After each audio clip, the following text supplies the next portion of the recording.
Welcome to the distance formula day 1. The objective of this video is to calculate the distance between 2 points on a graph. And so to calculate the distance between 2 points, we need you to think about right triangles and then naturally the Pythagorean theorem. If you look at example 1, it says to graph each pair of points, then calculate the distances between the 2 points. So looking at our first example, we have 0, 1 and 8, 7. Let's go ahead and plot these points. 0, 1 is on the y-axis, 8, 7 a little bit off the grid but still there. Now we can go ahead and try to form the right triangle as we stated above. So I'm going to draw a horizontal line across until I'm directly beneath the point, and then I'm going to draw a vertical line to form my right triangle. Finally, I need to connect the 2 points for the hypotenuse. And from here it turns into a Pythagorean theorem application. Let's go ahead and label the sides. C is going to be across from the right angle, and then we can label the other 2 sides A and B. You guys could switch that up, it doesn't matter about A and B, all we care about is C. And then we need to get some units. So if we look at side A, we have 1, 2, 3, 4, 5, 6, 7, 8 units. And if you take a look at side B, we have 1, 2, 3, 4, 5, 6 units. C is our unknown, and actually if we can calculate C, we'll get the distance between the 2 points. So from here it's Pythagorean theorem. C squared equals A squared plus B squared. Substituting in what we know, C squared equals 8 squared plus 6 squared. If we go ahead and simplify further, we'll get 8 squared is 64, 6 squared is 36, C squared equals 100. And remember, the inverse of squaring a number is taking the square root. Be sure to show this work on both sides of the equation. And we get C is 10 units long. Let's go ahead and try this again for the second example. So we have 2, 6, plot that point, and we have 5, 2. And we would like to find the distance between these 2 points. So similar to the last problem, let's go ahead and connect the 2 points using a right triangle. I'm going to go ahead and make that a little bit thinner.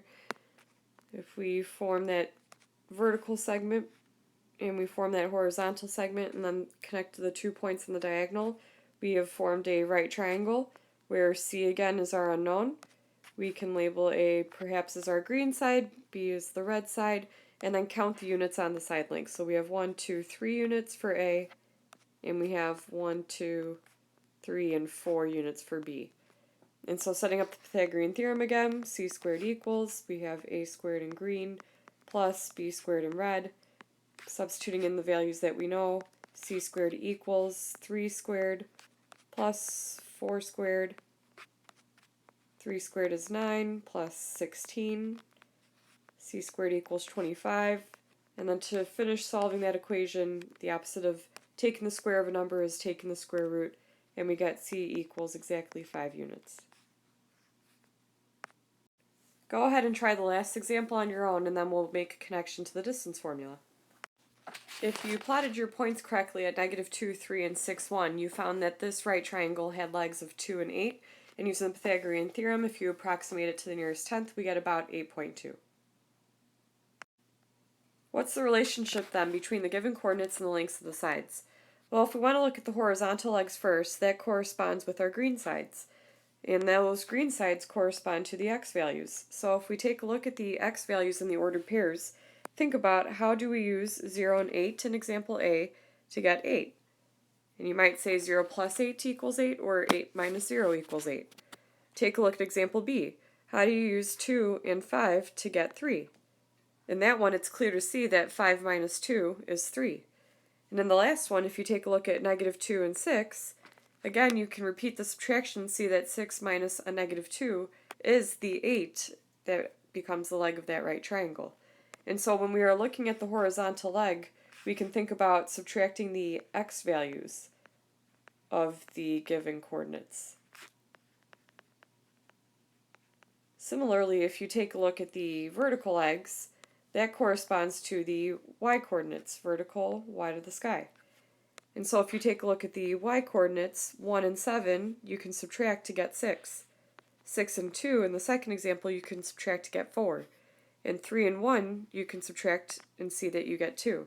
And so similar to the horizontal leg, for the vertical leg, we can subtract the y values.